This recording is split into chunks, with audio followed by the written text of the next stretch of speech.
I want to finish up this layout by perfecting this gear up for adventure, and I may need to draw a few more regions or shapes to be divided into divs when it's coded. So if I come over to this gear up for adventure text and hit T for my type tool and double click on gear up, it selects the word, but I'm going to do a select all once I'm in this frame or text area. What I'd like to do is globally make this text bigger or smaller. On the Mac, in Photoshop, Illustrator, and InDesign, you can hit Command-Shift, period, and your text will get bigger 2 points at a time. So let's make this a nice even number. If this were 88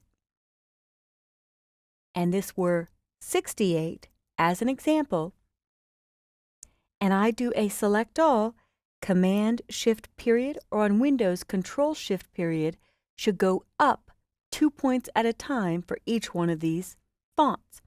Command-Shift, period, for greater than, they're the same key. Control-Shift, comma, or Command-Shift, comma, for less than.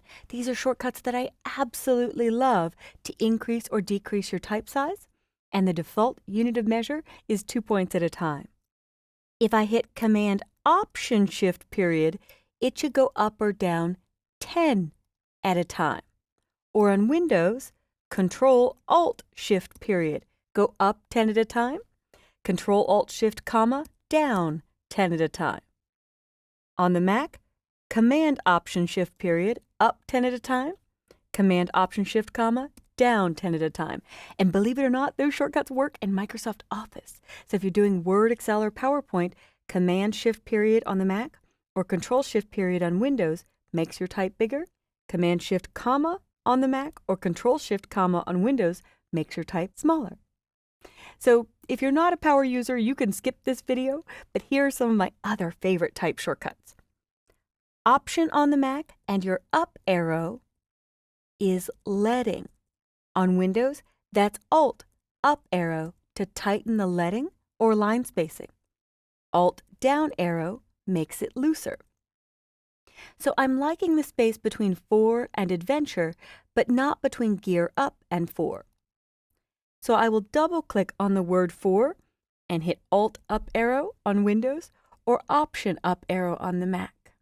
If I wanted to space out this gear up text, Alt right arrow is tracking, or on the Mac, Option right arrow is tracking. And if you wanted to adjust the space between 2 characters, for example, in between the F and O in 4, this is known as kerning, Alt left arrow or Option left arrow to tighten, Alt left arrow or Option left arrow. And I'll finish this off by double-clicking on Adventure and hitting Command-Shift, period or Control-Shift, period to make it as wide as gear up. When I do that, I may need to use Alt or Option to space it out some more. There are a few other shortcuts that are really handy. If I do a Select All, Command-A or Control-A, Command-Shift-L, left aligns, Command-Shift-R, right aligns, and Command-Shift-C, centers. For Windows, that's Control-Shift-L for left align, Control-Shift-R for right align, Control-Shift-C for center. And I decided to add this last shape note into this video because I had it happen to me. If I want to do a shape here in the huge backpack sale, when I was last working on the rounded rectangle tool, I had left it on a fixed size. So if I click and drag, you may see locked in as a width and height. If that ever happens to you on a custom shape tool, I'll undo that. In fact, maybe I was just on the rectangle tool. Yep, there we go. The fixed size that was 200 by 40 was held onto for this shape.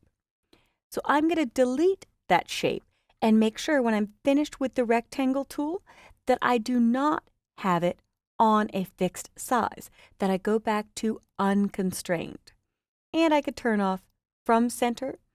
And I'm going to finish not in the recording, but just show you here when I create the background for this huge backpack sale. This is in the featured sale area, and there's a Shop Now button. The backpacks are all in their own layer group, so I'm going to click on backpacks, then draw my rounded rectangle shape. That way, it goes underneath Shop Now, Huge Backpack Sale, and in Properties, I can specify my fill color and my stroke color. There we have it. And set the stroke position and everything else. But the goal with this video is to show you my favorite shortcuts. Command-Shift-Period for greater than or bigger type. Command-Shift-Comma for less than or smaller type. And on Windows, Control-Shift-Period for greater than for bigger type. Control-Shift-Comma for less than smaller type are ones I use every single day.